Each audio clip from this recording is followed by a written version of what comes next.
Welcome to the Health Headliner podcast by Tudu Digital. Our content is informational only and not medical advice. Please consult your provider. Now, let's dive into today's headlines. You know those tiny power plants inside every cell in your body? Well, they're called mitochondria, and they're super important. It turns out a glitch in one specific gene, it's called CHCHD2, can actually mess those power plants up and might be a big factor in developing familial Parkinson's disease.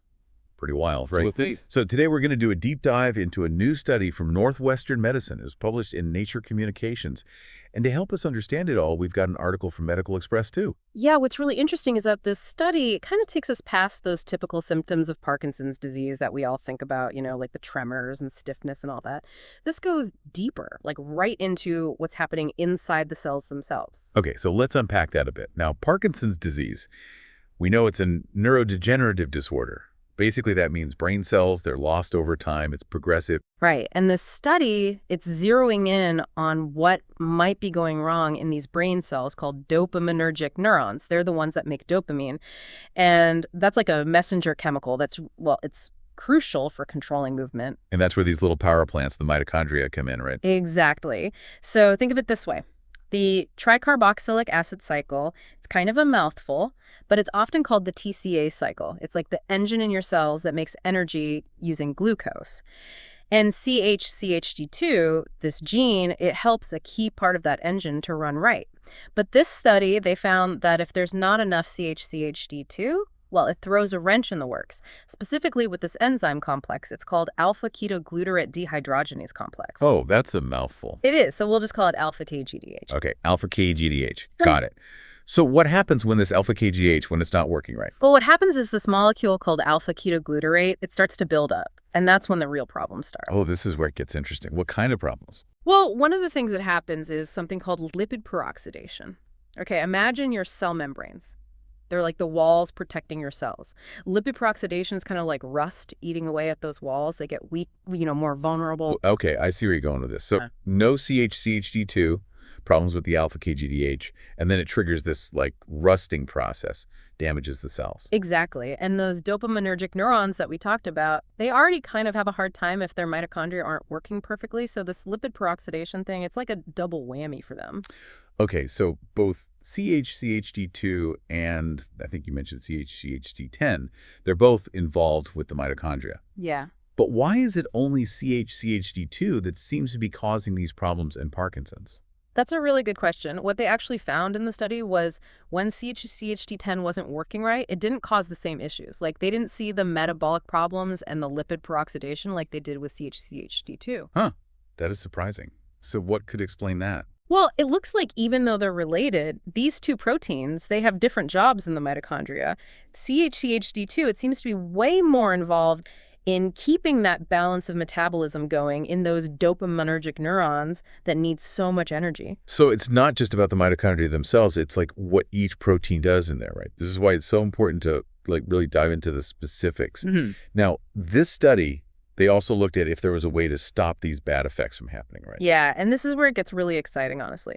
So they found that treating cells with lipoic acid, it's a natural compound, and it actually reduced that lipid peroxidation we were talking about. Wait, lipoic acid, isn't that like a supplement you can buy? It is. What's cool is it seems like lipoic acid kind of acts as like a helper for alpha-KGDH, helps it do its job right. So they basically gave alpha-KGDH a boost with lipoic acid, and that helped reduce the damage from not having enough CHCHD2. You got it. And they found that lipoic acid, it also seemed to stop this buildup of a protein called α-Synuclein. That one's, it's a big deal in Parkinson's disease. Wow. So it's not just stopping damage. It might even help with one of the main things that goes wrong in the disease itself. Lipoic acid sounding like a superhero here. It's definitely promising, I'll say that. But we got to remember, this research, it was mainly done in cells and in animals. So it's a great starting point, but we need to see if it works the same way in people with Parkinson's disease. More research for sure. Right, yeah. Cells in animals, they can give us clues, but they don't always tell us exactly what's going to happen in a person. You know what I mean? For sure. So before we get too excited about all this, let's dig into how they actually did this study, how they figure all this stuff out. So they used a few different methods, which is good. They started with this thing called a metabolomic analysis. Sounds complicated, but it basically means they looked at all the molecules involved in metabolism inside the mitochondria from cells that were missing CHCHD2, like taking inventory in those tiny power plants. So they were looking for anything that was different, like compared to healthy cells. Exactly. And they found some big differences in the levels of certain metabolites, especially the ones in that TCA cycle, that main metabolic hub we were talking about. That kind of pointed them towards alpha-KGDH as a possible culprit. You know, like something's not right here. Interesting. They also looked at this in actual human brain cells, right? Not just like any old cells from a lab. Yeah, they used these things called human-induced pluripotent stem cells. They're called iPSCs for short. These cells are kind of cool. They can basically be transformed into any type of cell, even those dopaminergic neurons that are affected in Parkinson's disease. So they were able to look at what's happening in the actual human brain cells that are involved in the disease. That's pretty amazing. It's a really powerful tool, and they didn't stop there. They double-checked their findings in mice that had a mutation in the CHCHD2 gene, the kind that causes Parkinson's disease. That let them see if the same things were happening in a living animal, not just a dish of cells. Wow, so they really covered their bases. They had evidence from cells, from animals, all pointing to this connection between CHCHD2 and these metabolic problems in Parkinson's disease. That's pretty convincing. Yeah, it is. And then, of course, the really interesting part is looking for ways to fix this. They wanted to see if there was a way to, like, boost that alpha-KGDH activity and maybe reverse the damage from not having enough CHCHD2. And that's where lipoic acid comes in. Exactly. They treated cells with lipoic acid, and it actually reduced that lipid peroxidation, that rusting process. And it also stopped this buildup of something called phosphorylated alpha-Synuclein. That's a modified form of alpha-Synuclein, and it's super important in Parkinson's disease. So it's not just preventing damage. It might even be able to, like, tackle one of the hallmarks of the disease itself. Yeah, that's why this is so exciting. But, you know, gotta be realistic. This research, it was focused on a very specific type of Parkinson's disease, the familial kind that's caused by mutations in the CHCHD2 gene. So we don't know for sure yet if the same thing is happening in other types of Parkinson's disease, the ones that aren't directly inherited. Right. And as much as lipoic acid seems promising, we need to do more research to make sure it's safe and effective for people with Parkinson's disease. It's too early to say for sure. I bet scientists are pretty excited about this, though, right? Yeah.